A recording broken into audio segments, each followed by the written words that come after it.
El pla per a l'estímul de l'economia i l'ocupació permetrà crear 28.000 llocs de treball, un per cada 174 habitants del País Valencià. El 100% dels ajuntaments valencians s'han acollit al pla, impulsat pel govern de Zapatero, i han presentat un total de 2.538 projectes que suposaran una inversió de més de 864 milions d'euros.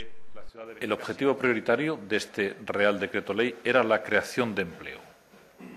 De acuerdo con los datos proporcionados en los proyectos presentados por los ayuntamientos,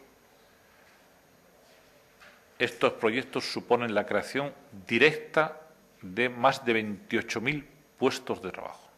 Creo que este proyecto, este Real Decreto Ley, ha sido un éxito completo, va a tener una incidencia significativa en la mejora del empleo, en la mejora de la actividad económica en el ámbito de toda nuestra comunidad.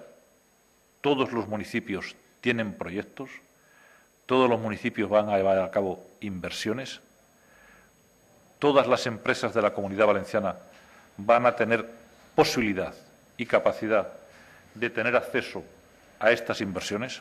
Un dels primers col·lectius a conèixer les característiques de les inversions ha sigut l'Associació Valenciana de Xicotetes i Mitjanes Empreses, APIMEB, amb la qual s'ha reunit el delegat este matí. Els empresaris li han traslladat a Peralta els dubtes sobre el finançament y algunas propuestas per tornar la confianza a los consumidors. Y le hemos trasladado la necesidad de aclararnos el tema de la financiación. La financiación tiene que llegar sobre todo a las familias y a las pymes.